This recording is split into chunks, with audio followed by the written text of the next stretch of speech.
You're gonna need a bigger stadium. Welcome to I Hope You Suffer. I guess that's true. Yeah, no stadium in this movie, but, I guess every shark movie has to have a reference to that line in it somehow.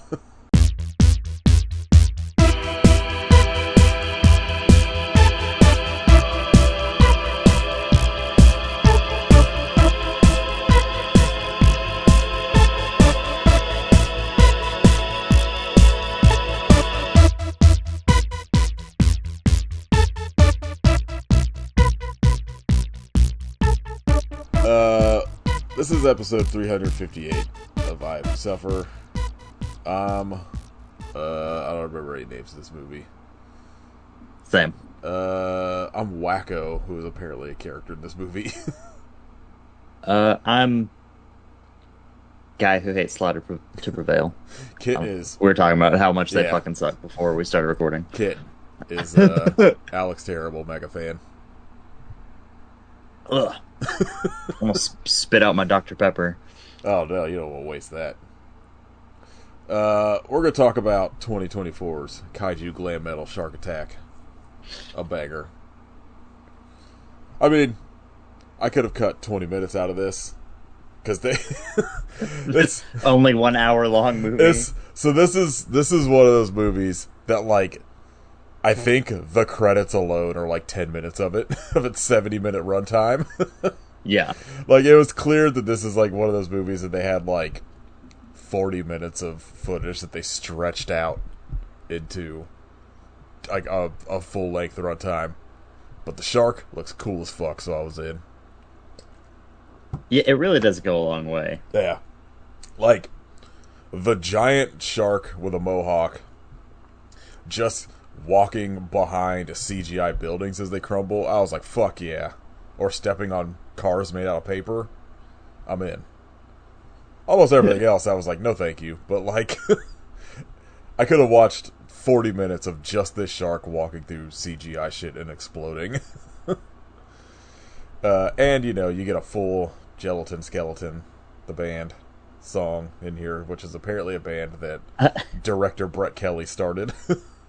I say this movie feels more like a Gelatin Skeleton promo than an actual movie. So on Bandcamp, they have like 5 or 6 singles, and at least 3 of them, I think, said was like written and recorded for like whatever movie, and I was like, this checks out. We have done one other of his movies on the podcast, and it was Ouija Shark, which was bad. But he's got some real stupid looking shark movies that I think we're gonna have to dive into at some point, including Puppet Shark and Nano Shark. And I added a movie. Look, the man loves sharks, and I respect that. Well, he's like his filmography is like half movies I think we would look at on Tubi and be like, fuck yeah, I'm gonna watch this, and be like, oh, this sucks. And then like movies that we would look at and be like, I'm never watching this. But he does have a movie called Homicycle that I am absolutely going to watch. Oh, yeah. That, Sold. that title and the fucking poster for it of just a dude standing in front of a motorcycle in all leather and a biker helmet and some kind of weird fucked up gun in like a futuristic city, I am in. But then there's like the typical just like not asylum ripoff movies, but like worse somehow. Like there's a 007 fucking James Bond ripoff called Spyfall. There's what I have to assume is a Pirate's Quest for Snake Island that is just, I'm assuming, a Pirates of the Caribbean ripoff starring Brett Kelly. I mean, they look bad, but, I'll probably watch some of these. There's a Twilight ripoff called Blood Red Moon. I'm in. And what appears to be a Batman ripoff called Rise of the Black Bat. What the fuck? Yeah, I might watch a couple of these, see how fucking bad they are. But I'm absolutely watching Homicycle because that title is too good. It's perfect. And It's a perfect name. and a King Kong ripoff called Konga TNT. What? Kong on the cover of this looks insane. He's got a giant penis head for a head for some reason. So I'm assuming that's good too. Yeah, what did you think overall of Kaiju Glam Metal Shark Attack? I was like really into it for the first like 10 or 15 minutes, and then the same thing just happened for Right. like 40 minutes, and I was like, oh my God, come on, please.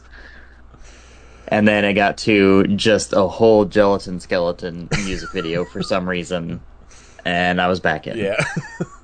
I like the premise behind the movie of this fucking concert happening and these people for some like all right, I got to dive into this. So there's two groups of quote unquote main characters you follow, which is these two women who want to go to this concert and then these two 10-year-olds that have lied to say they're 18 to go to this concert. But like the concert is announced in Ottawa in 2 days, and apparently for some reason the only way I've got it sold out somehow, even though it's just announced, and the only way anyone can get tickets is through the scavenger hunt, where you need to find a picture of a tattoo, a drumstick, and a cassette tape. And nobody seems to know what a cassette tape is the main joke of this movie. So funny. And I was like, okay, I need to understand the economics of how this concert is happening. And how everyone in Ottawa seems fucking like they need to go there, and then they show footage of it, and it's clearly just a band playing in like some bar. And apparently everyone in Canada obsessed with glam metal. Why? I mean, why wouldn't they be? You know, like I heard this Gelatin Skeletin song, and I was like, I get it. I get why they're the biggest band in the fucking universe in this movie. Yeah, I was like the first couple minutes I was like, oh no, what, like why is there so many fucking news broadcasts? And then the shark got huge and I was like, all right, I'm in. This movie sold me 5 stars just on this shark alone. Because it, like, most of the shark movies we've done on this podcast, I would say at least 95% of them is just like a shitty CGI shark. And the first time you see the shark in this, it's just a bad CGI shark. Yeah, and then, swimming in the ocean. Yeah, somehow, like I don't think Ottawa. I'm not really sure about my Canadian geography, but I don't think Ottawa is anywhere near the ocean. But you know, yeah, whatever. I don't know. I'm not a geographer. Like the newscaster in here, I would have assumed Toronto was also the capital of Canada. Like this dude who just looks like a Fat Mike from NoFX ripoff. I was like, is that Fat Mike? I did too, and I was like, how the fuck did they get Fat Mike in this? Gets hit with some sort of fucking space radiation while I guess the shark swims under him, and then they just merge and grow giant. So every time somebody mentions the shark, he's got a bread mohawk and hip waders on because this guy was fishing. How sick would it be if Fat Mike got turned into a shark? Honestly, I would be fucking extremely excited for science if they turned anybody into a shark. Because I would be like, that means I could be a shark and not have a job. I wanna hear him try and sing "Separation of Church and State" as a shark. Just yell the decline at him and get your head bitten off. Yeah, like so, like the entire like this is one of those movies that like it's clear had a title, like a dumb idea and a title, and we're just like, we can make this work, and just we can build around this. Like 80% of this movie is news broadcasts and people sitting in front of a green screen talking to camera.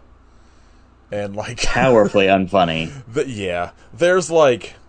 There's one woman who like clearly couldn't figure out her green screen, that like when she sent her footage to the director, or they shot it on Zoom and they just left it in because she's just sitting in front of like a broken green screen. Incredible. I will say, completely perfect ending of the newscaster just cutting to footage of fluffy dogs playing on the beach. That was great. Like, the first time it happened when he's like, and now, GNUs, and it just went to, like, footage of a GNU. I was like, the fuck is happening? Yeah. And then it came back at the end with just fluffy dogs, and I was like, alright, this is how every news broadcast should be. Yeah. Tell me every some movie, horrible really. shit, and then just show me movies, or show me pictures of dogs. Yeah. Well, the world Movies like sucks, Sharpays. but here's Hooch. Alright, yeah. Yeah. Sounds good. So yeah, like, most of this movie, I was just kind of like, I don't know, man. Like, it is just, like, it's unfunny for the most part, but, like, I don't know. Like, I couldn't hate on it too much, because it's not, like, Yeah. it's not one of those ones where I was, like, offended by, like, the badness in it. I was kind of like, I don't know, this is dumb as shit. I'm gonna give it 5 stars just to drive people crazy on Letterboxd. Yeah. And, like, again, like, the shark footage rocks because it's clearly just, like, I can't tell, it's gotta be a dude in a suit, right? I don't think it was a puppet. Because they have, I'm pretty like, sure it's the dude in a suit. like, they had, like, the mouth was completely, like, blacked out with, like, fabric that you could kind of see through periodically. But, like, I kind of applaud them for not just doing the dumb CGI shark that is, like, so like prevalent in all of these movies. And I was like, I don't know, they built like an actual suit, and it kind of looks like in like that perfect combination of terrible and sick. Yeah. Because like it's incredibly charming how cheesy it looks. Like, the red mohawk on the fucking fin goes a long way for me. Perfect. And then he plays a giant anchor as a guitar, and I was like, this shark is the coolest guy I've ever seen in my life. Yeah, and he's a king. Like, some of the CGI buildings crumbling in front of him actually don't look terrible, but then some of them look pretty bad. And then at some point, you see his feet, which look like just fucking like gray. Yeah, it's like gravel. Like, yeah, like it kind of looked. I was so confused the first time you see him. It kind of wait, excuse me. Look like gray, like that, like house insulation putty type shit. Yeah. Just like molded into fucking gray feet. But like at a certain point, like most of the time they show his feet, he's like, he'll just like kick a car, but it's like a real toy car. And then at one point he steps on one, which is so funny. It's clearly like a paper mache car. And I was like, this is incredible. And then he steps on the 2 women trying to go to the concert in CGI, and I was like, alright, this also rocks. Yeah. Perfect. It's real stupid. And it's like, I don't know, it's one where I'm like, it's not like, even I feel like if we were doing a plot breakdown, we would be done in like 20 minutes, because there's no plot. Yeah, there is none. Hey, we're trying to go to Gelatin Skeleton. Oh wait, a satellite turned a man into a shark, and he's stepping on stuff. Oh wait, Gelatin Skeleton turned him back into Fat Mike from NoFX. Yeah, for some reason. The real, the real heroes of this movie, Gelatin Skeleton. Also, I'm saying it's just a promo. I need it pointed it's just promotional. out that skeleton in their name is Skelatin. Yeah, like gelatin. Yeah, it rocks. Insane. And right now, since I watched this last night, I can't remember what the lyrics are to like the song. I just remember it was called VHS. And something hot summer, like probably very hot summer, like very hot summer, yeah. Because I bought it on Bandcamp so I could put it in the episode. And all it says is just homage to the summer of '89, and I am the only person that's bought it. I could also get a T-shirt, and I was thinking about it, except it's $25 Canadian. So, well, that's like $8 American. That is oh no, I guess it's 18. For some reason I was thinking, oh no, and then there's like almost $11 shipping. No, thank you. Oh, no. Never mind. Back out. Yeah, that's like $30 for what I'm assuming is a very bad put on logo. But, you know, if you are interested in some Gelatin Skeleton songs, you can buy Heavy Metal Werewolf on Bandcamp as well. Hell yeah. Who could say no to that? That's like there's like one, two, three, like 7 songs on here, and like Heavy Metal Werewolf is the only one with a cool title. VHS, that's fine, but it's like Tear It Down, like Boys Will Be Boys, Reach for the Sky, Last Call for Love. I mean, that is extremely glam metal Yeah. of them. Last Call for Love better be the theme song to a unmade Bret Michaels dating show. Yeah. I'll be mad otherwise. Maybe it's like they made a pitch to remake Rock of Love called Last Call for Love.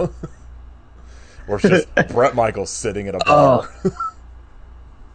What if it's they're bringing back Tila Tequila, A Shot of Love. God. That's Last Call. It's just her trying to find her perfect Aryan boyfriend. Yeah. God, man, I forgot she existed. Yep, same. I'm What a wild ride that was. wonder what she's up to. Nothing good, I imagine. She feels like one of those people that I don't know. I guess maybe not now that like it's more popular, but it feels like one of those things that she's like. I'm surprised she hasn't tried to do like a rehabilitation tour, Yeah, same. because she was just famous from like MySpace, right? I think so. Like I remember her all of a sudden being popular, and I watched her dating show, and it was bad. But I was like, So bad. I'm very interested in the idea of like a bisexual dating show. I think that's kind of a fun idea. And then I was like, oh no, not with her. Yeah. And then all of a sudden, she was getting rocks thrown at her at a gathering of the Juggalos. At the Gathering of the Juggalos. Tom Green had to try to stop it. And then she was a full-on Nazi. That's the last I heard of her. What a slippery slope You know what? joining MySpace is. MySpace. I mean, MySpace wasn't as bad as like any of the stuff we have now, but it really fucked up an entire generation of people. It's so tame. I would gladly go back to MySpace at this point if I could. Yeah. I was like, I remember like talking to somebody about being like, man, I'm about to just fuck off with all these current ones. I'm going back to LiveJournal, and then I realized LiveJournal is owned by like it's just like a Russian propaganda site now somehow, which is Of course. baffling. What a bad world. Everything this week, I gotta say, not great. Not having a good time. Los Angeles is, I mean, there's a lot of fucking extremely cool footage of people destroying cop cars and those. Yeah. Have you seen the story about the Waymos where they had to stop all function of those Waymos cars because they were just people? Oh, did they? Because people were just calling them and then destroying them and like just like writing, Hell yeah. spray painting "fuck ice" all over them and smashing them to pieces. I was like, Sick. This is so cool. Yeah, fuck ice. Everybody go, I don't know, probably donate money to bail funds. I'm sure they're like out there for at least Los Angeles right now. We're recording this on like Tuesday, and I have not looked at the news yet, so I have no idea what other protests are currently happening. I know there's a big one in New York City, but keep an eye on that shit. It's good to tell these people to fuck off. ICE, we got like a big fucking ICE detention center that my understanding is actually illegal in New Jersey, and they had like put it up without any sort of like permits and shit. And that was the thing where like Ross Baraka was like detained at. And like Caitlin was filling me in about it a little bit about how like technically, I don't think it's allowed to be there, but it just, like, is, because nothing matters anymore. Because ice gets to do whatever the fuck they want. So, I'm sure there's probably protests happening in New Jersey right now, but I have not, like, had the fucking brain power or will at this point to look into any of it since I woke up. I was just like, I'm just gonna get on recording and save all the bad times for after. Yeah, that's fair. We had talked. If you are out protesting, be safe. Yeah, be smart. Turn your phone off so they can't track you. Don't leave. Yeah, call Waymos. And destroy them. Yeah. God, like on top of make sure you've got water and traffic cones. Put out some tear gas canisters. Check in on like how fucking Hong Kong does protests. Those motherfuckers got that shit down, and like they will teach you how to completely neutralize tear gas canisters within seconds. It rocks. Yeah, but I'll say that one dude, the skateboard dude, in that footage like this week, where he's just getting pelted with shit and just casually walks off and flips off the police. It's my hero. King. And I think they interviewed him afterwards, and they were like, "How was it out there?" He's like, "I don't know, it tasted like fascism," and just like walked off camera. It's like, what a king. Now, please don't get milkshake ducked, skateboard guy. Yeah, I'm just gonna like never look into anything about you ever again. Yeah, nope. Yeah, Kaiju Glam Metal Shark Attack. Pretty good, I guess. Like again, like it's better than ice. It's like, I'd say like 80% news footage and cutting to like military directors in a boardroom talking to a speakerphone. And then like badly synced people on the phone talking to them back. Like the audio sync is pretty terrible. And yeah, like I said at the beginning, it's clearly a movie where they had like, you know, like they needed to make it at least 70 minutes, so they like just stretch some of these scenes out. Like all of the footage of the shark is in essentially slow motion, which I could get behind because it's not like Godzilla and King Kong are going super fast either. But like, man, I at a certain point I was like, all right, I get what they're doing here. They're clearly stretching this out. And it's like, like Kit said, almost none of the stuff in it is funny. Like the newscasters, like the jokes they have for them aren't great. But overall, like it wasn't like offensively bad to me. Nah. Well, at the start they fucking drag out the like radio contest. Yeah. Like calling to get tickets to the Gelatin Skeleton concert. That's like 15 minutes of the movie somehow. I was like so annoyed by that, and like I said, like when they started discussing the like what was going to be the thing that got these people like moving the plot forward, I was like, this makes no sense. But then it was two 10-year-olds pretending to be 18-year-olds, and I was back in. Yeah, that was pretty funny. The guy's like, wait, how old are you guys? They're like 18. He's like, all right, checks out. Anyway, just show up here. What grade? What grade are you in? He's like, grade 2 of college. Yeah. And then he was like, yep, that checks out. All right, so you just need to get these 3 things and come to the concert. And I was like, where are these kids' parents at this entire time? And I was desperately waiting for one of those kids to get stepped on so I could make Erica watch this for her book. Yeah. I was like, I got bad news for you. This movie's got a dead kid in it. She's like, fuck. Because periodically we'll do one of the movies on here where like a kid gets killed in it, and I'm like, Erica, I got bad news for you. Sorry, you're gonna watch this garbage. This shitty asylum movie. It's gonna have to be in your next book. And she's like, God damn it. One of them, like, I think when we did Halloween Ends, I was like, look, I'm gonna tell you right now, there's a pretty sick kill of this kid just fucking falling over a 3-story banister. But the good news is it's in the first like 8 minutes, so you don't have to finish the movie if you don't want to.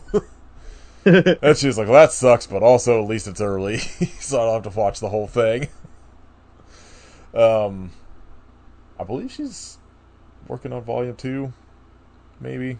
Hell yeah. I'm excited. Her book. A lot of kids out there dying. Well, she like when she released the first one, she's like, I already have like almost an entire other list on Letterboxd for movies that have this shit in it, and I was like, yeah, I'm assuming based on the first book, most of them are not good movies.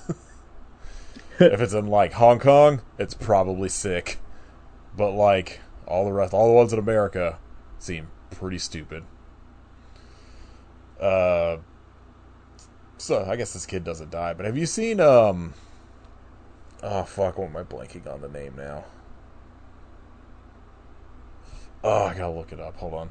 There's this like, I think it's a Hong Kong movie that Error 4444 put out. Where the fuck is this movie? This is riveting podcasting. Yeah. Fatal Termination. Uh-uh. Oh man, there is one of the most insane stunt scenes in it, featuring like I'm guessing under 10-year-old age kid, where like these like gang members or like go to like kidnap this kid, and they just like grab her by the like what seems like the back of the hair, but it's probably just like the back of her sweater, and just like hold her out the window as they're driving away. And then like there's what the fuck? a chase scene, and like it's it's like the 90s. This is not CGI. They're like doing it for real and have some sort of setup, or like I'm sure there's like some sort of safety thing holding this kid. It looks like it's like their arm. But it goes on for so long, and I was like, holy fuck, this is one of the most insane like stunt scenes I've seen in a long time. I think it like periodically pops up on one of those like as a reel on one of those like Instagram channels. But it rocks. I'll see if I can find it. I'll send it to you. I somehow got Caitlin's mom to buy me that Blu-ray for Christmas, like maybe last year, maybe the year before. All right, I found it. I'm gonna send it to you. You can watch it. It's one of the most unhinged stunt scenes I've ever seen. Yeah, I don't know. Do you have like anything else about the shark movie? Not really. It just kind of, it was fun-ish while you're watching it, and then I think I'll have forgotten about it by like Friday. Yeah, that was the thing. Is like last night, I was like, there were specific lines in it that I was like, oh my god, this line is so stupid. I can't wait to bring it up. And then like, probably by the time I started work last night, it had completely left my brain. It's no post-apocalyptic Commando Shark. That's for sure. A movie I still think about a lot. Like, I like outside of like I'm still completely baffled by like this scavenger hunt idea, and that's somehow the only way to get tickets. But then like outside of that, I was like, yeah, the shark rocks. The shark looks cool as shit, so I'm in. I like if you're looking for something really stupid to watch on Tubi, I'd say throw it on. You could do worse. Yeah, it's like honestly, it's worth it enough to see the shark just destroy dumb shit, and then the really badly dubbed fucking Gelatin Skeleton concert. Who I was again completely baffled to find out was a real band. Because I like when I looked them up on Bandcamp, there were like I think like a fan profile and one other project named Gelatin Skeleton, but spelled correctly. And then like once I realized it was spelled differently, I looked them up again, and I was like, oh my god, they actually have real songs, and they have music. I cannot wait to put this song in this fucking episode because it rocks. Yeah, I'd say go check it out if you're like honestly, if you're like into a lot of the movies Kit and I talk about being like, this is real stupid, but it rocks. You'll get something out of it. Enjoy this. It's like, in general, even if it was just like watching some of the footage of the shark slowly walking through cities as like CGI cities crumble apart. Despite, I think my favorite aspect of this movie is they'll show the people who are clearly in like a suburb with like a bunch of houses behind them, and then they like look up and they're like, "Oh my god, no!" And it's just like a shark with giant skyscrapers falling down all over the place. Yeah, it's like what?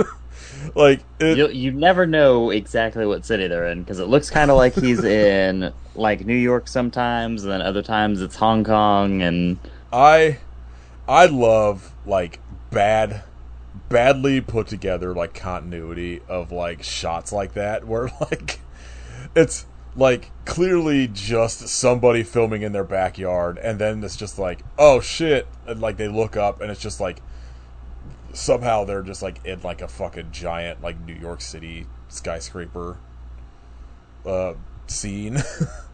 There's also a really fucking bad CGI fucking what's the robot from RoboCop, oh the yeah, I forgot they just throw like fucking Metal Gear Rex in there for no reason. it just Like, oh, what? like you cut back and forth a couple times to this guy watching the news footage on his back porch and being like, I know they're gonna call for my robot, and like it leads to absolutely nothing. This robot gets destroyed so fast.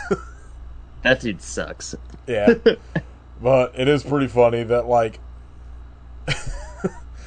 like I will say the scene when Gelatin Skeleton's playing and they cut to like the people in the military boardroom all like rocking out. I was like, this is pretty funny. But overall, I mean, you know, like I said, we said you could. There's a much worse use of your time on Tubi than. Well, I guess Yeah. this wasn't even on Tubi. This is on Pluto. So don't watch it on Pluto. Find it on something else that doesn't have 9 5-minute commercial breaks in it. Yeah. In a fucking 70-minute movie, in which again, at least 10 minutes of her credits. So really, you're only fucking putting an hour in if you're gonna shut it off as soon as the credit. The credits scroll so fucking slow. It's crazy.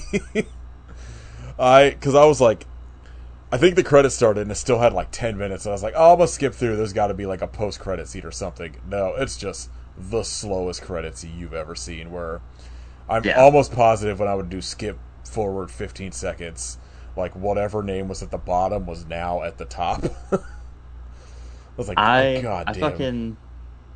I sat through the final commercial thing, and once it ended, it was just the start of the credits, and I was so fucking mad. Yeah. Like, god damn it, come on. Yeah. All right. I meant to look up some news earlier, and I didn't, so I'm gonna do it now. Here's the biggest news. They just announced Ghoulies Go to College on Blu-ray. Fucking finally. How do we not have just like a 4-pack? Ghoulies collection? Yeah. Like, I'm sure, like, why? I think, yeah, I have a DVD of the 4 Critters movies. Maybe, are the Ghoulies? Yeah, I'll say. Are the Ghoulies? Shout Factory did a Critters one. I don't think anyone's done a Ghoulies one. I wonder if they're, like, different production companies. I've, like, never paid that much attention to who actually released the Ghoulies movies. Let's see.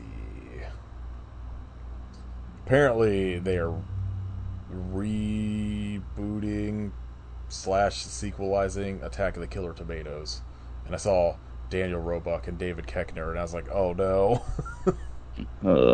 We don't need to do that. Yeah, the problem, like, the thing about those movies is, like, I mean, they're clearly written as comedies, but they're not portrayed as comedies. And the minute you put David Koechner in it, I am immediately just going to assume it's going to be like Anchorman 2 or some shit. Like, I like David Koechner when he shows up in things, but like there's usually a very specific tone with like how stupid the movie is in. So I don't know. I'll still end up watching it, but I'm not super stoked on that. Apparently they're doing a Puppet Master Uncut for VHS. Like the first one, or is that just like yeah? I mean, okay. Previously unseen extra footage. Uh, Incredible. how much extra footage could there be for that movie? I don't have any idea. But I'm very glad that they're just like, yeah, we'll put it on VHS. That's funny. Yeah, it seems like actual like new releases on VHS are becoming more of a thing, and I'm here for it, despite not having a working VHS player anymore because my last one broke finally. Uh, yeah, I'm not really seeing. Apparently, there's a Sweeney Todd movie coming out. Great. Don't care. Have we not said what we have to say with Sweeney Todd already? uh, yeah, there's like, I, there's like so many movies that this page is reporting on that I'm like, no one is ever gonna watch these. Yeah, there's nothing here. All right. What have you watched in the last, I don't know, 4 days since we last recorded? I watched the Predator, Killer of Killers Oh yeah, movie. what'd you think? It was fucking sick. It was so fucking cool. It's animated, right? Yep. Yeah, that's what I thought. I'm trying to. Like I said, I want to watch Prey first because I still haven't watched Prey, but I've seen like the rest of them. Yeah. And, I'll say it does have some little tie-ins to Prey, mm. so I would definitely recommend watching that first. Is the But, is the Predator thing that's like coming out that had like the Wayland Yutani android in it going straight to Hulu, or is that going to be like a theatrical? I think it's going to theaters. They learned. They learned their lesson after Prey blew up. They're like, oh, we could have made money on this, right? Yeah, that animated one looks cool as fuck. I definitely will watch that soon. Yeah, it was sick as hell. And then went and saw Ballerina, the John Wick spinoff. It was pretty good. I have still only seen the first John Wick, and unfortunately, the made-for-TV edit for it. Oh no! I like one day, Caitlin and I were like trying to find something to watch, and I was like, "Oh, John Wick's on like the Sci-Fi Channel app. Let's watch that." And we got I think to like the first kind of big action scene after he's become John Wick again, and I was like, Yeah. "This feels weird." And then we realized it was like the because I was like, "Why has everybody been raving about this movie?" This like they cut away from all of the violence, and I was like, "Oh, this is like the TV edit." Oh. That's like another one of those ones where I'm like, I'll just wait till like the next one comes out and binge them all, and then I just never do.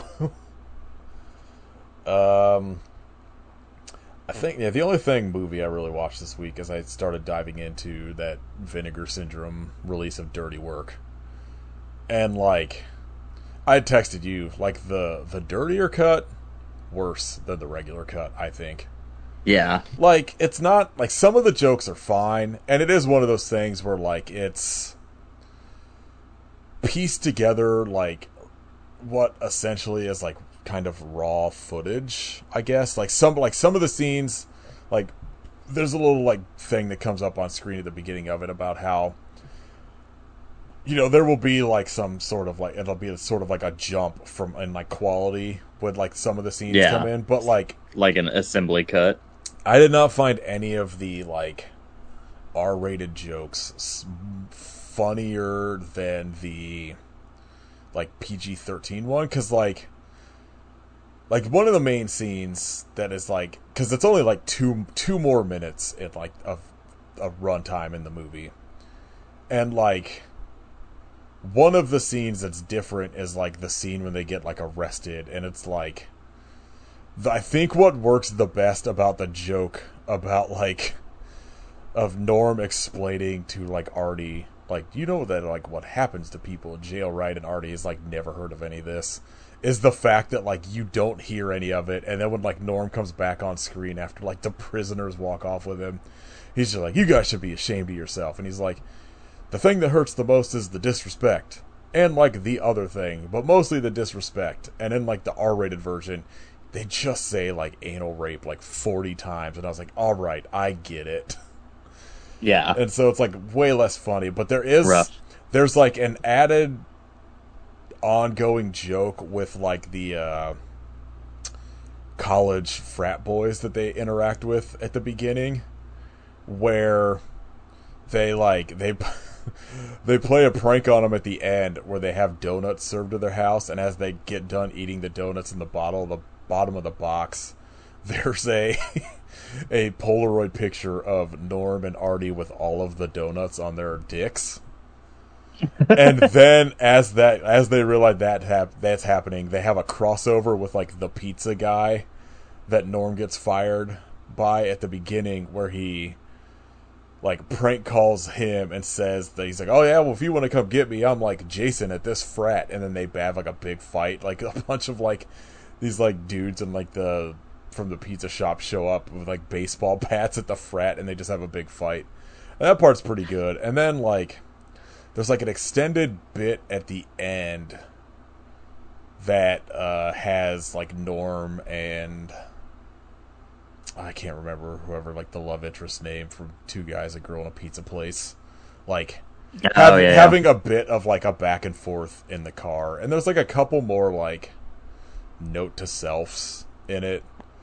And so like I don't know, it's like it's one of those things like if you like dirty work, it's definitely worth a watch. But I did not I personally feel like, and it could just be like it's the one I'm more used to, but I felt like the PG-13 version worked better overall. Yeah. At least I guess for like my senses of humor.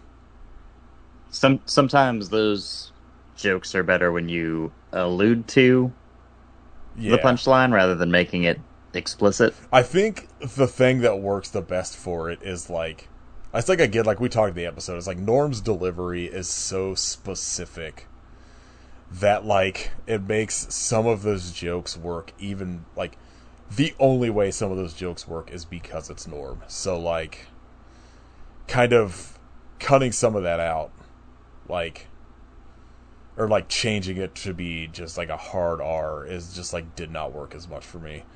I still have to watch like the assembly cut version, but that's all just like it's like a fucking cut made out of like essentially raw footage, so I don't expect that to be better. Yeah.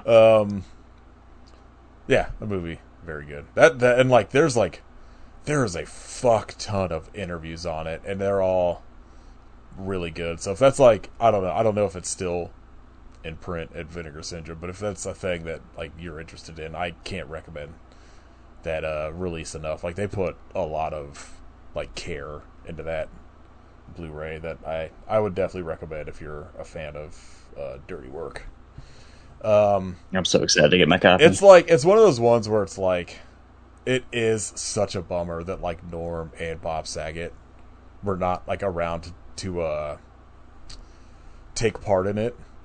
But like there is a little like 15-minute segment in the bonus features that is Jim Downey, who played he's like maybe the most revered like SNL writer, and very specifically like he worked with Norm a lot on SNL, and he plays like the homeless guy in it that like at whatever like the 2 points is like giving like the speech about like and that's when I realized people don't even see me as a person, and they just like cut him off every time.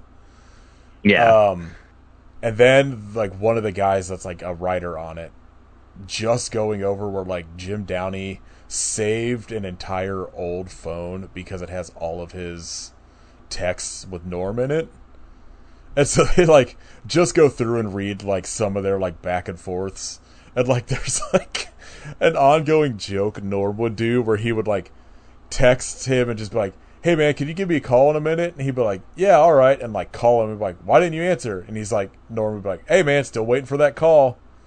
And he'd be like, I just called, you didn't answer. Alright, hold on, I'll call again. He would like it would just be this back and forth when Norm would do that. And like he was like, at one point, like I had like responded to him like, what's going on, dude? Like I just called. And he was like 4 weeks later, Norm would just respond and be like, hey man, still waiting for that call.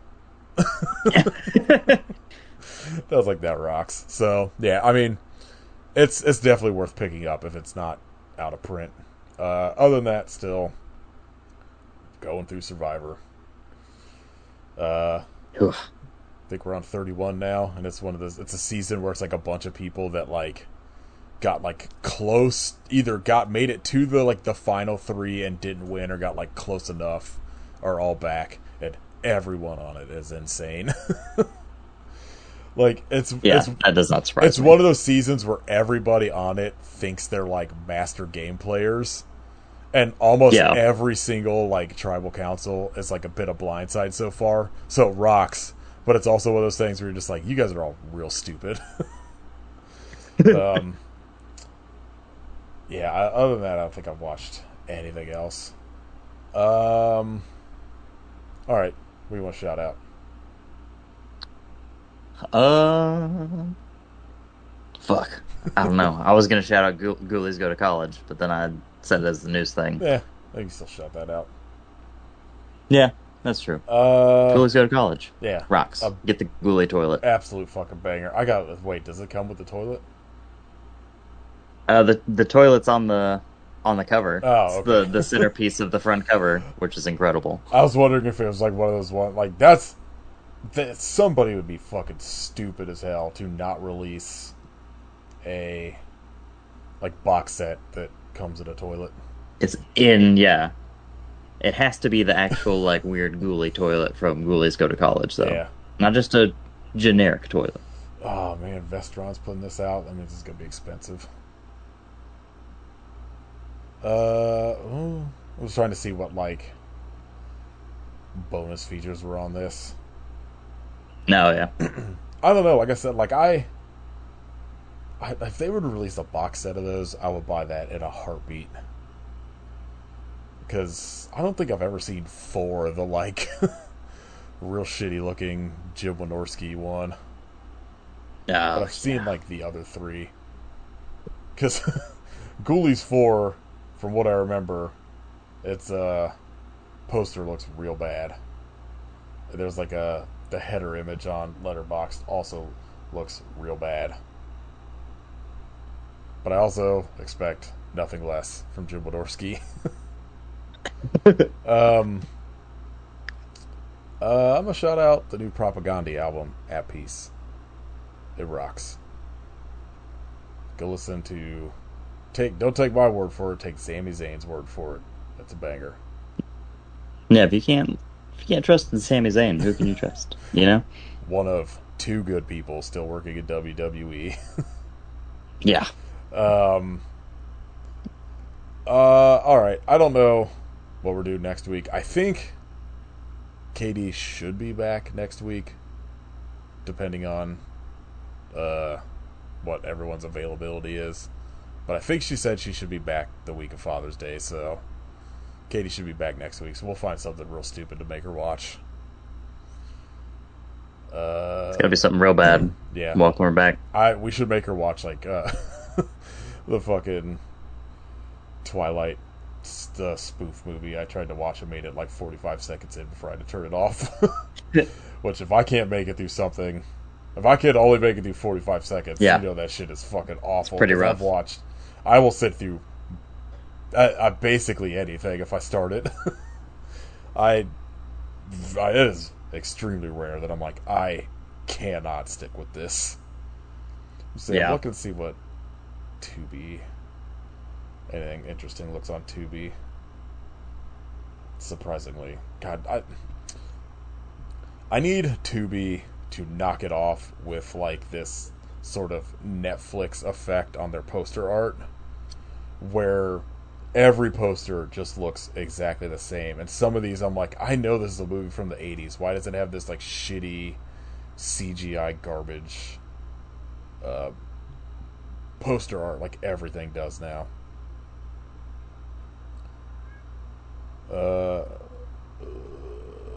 Okay, these all look bad. I know you're surprised to find out that all of these movies on Tubi look bad. We can watch Cryptid the Chupacabra. We should make her watch Luther the Geek. God, that movie rocks. I don't know. We'll figure something out. Kid and I are gonna find something real stupid to welcome Katie back onto the podcast. All right. If you'd like to support us, you can join our Patreon at patreon.com/IBSufferPodcast. We'll have something eventually, some sort of bonus episode soon. Whatever Katie's Someday. We'll figure something out. Katie, for those unaware, is moving into a new house and in the process of listing her old house, which sounds bad. Absolute nightmare. Every time I talk to her, I'm like, yeah, this sounds like a fucking headache, so... Yeah. Fuck that. Yeah. Not jealous. Not at all. Let's see, I already did that. You can leave us a rating and review on iTunes and Spotify. All that shit. Don't leave us comments on Spotify, because the comment sections on Spotify, I have noticed, are absolutely terrible and should not exist. But if you're the kind of person that's going to leave a comment on Spotify, you're a fucking weirdo, and I don't want to hear from you. The only one straight up so far that I can back is there is somebody, like the podcast Some More News will release like the audio version of their like YouTube show on there, and then at the end of the week they do like a roundup of like the news for the week. Because, like, their YouTube show is, like, a deep dive into, like, a topic, usually. And, like, there's one guy that comments every fucking week that I can't tell if it's a bit at this point or if it's somebody doing it for real. That it's just, like, the scripted show works better. It's funnier and, like, more easily digestible. When you guys are just chatting, it's hard to take in. And now it's like he leaves that, and then it's just people responding to that person every time. So I always look at those ones because I'm like, this is baffling. What's happening? And so don't fucking comment on anything. Honestly, stop leaving comments on anything. If there's a comment section, just don't go to it because it's probably gonna be bad. Yeah, it's bad. You can follow Kit at Hidden Kitstery and Kitrification of Blood. How's that new Doom game going? Oh, rules. It's been a minute since I've played it. I beat it, and then I went back to Oblivion. I do need to pick it back up again. Oh, yeah. It's so good. You can follow Katie at Werewolfface, to Katie's Patreon at patreon.com/werewolfface. You can listen to my other podcast, D&K Movie Club. Alright. I hope you have a very hot summer. And last call for love, but why? Now listen to VHS. I'm putting it right here at the end of this episode. Hell yeah. Have an end credit scroll. Yeah. I'll slow it down like the credits of this movie, so you have to listen to it for 10 minutes. It's just it'll sound like fucking doom metal version of VHS.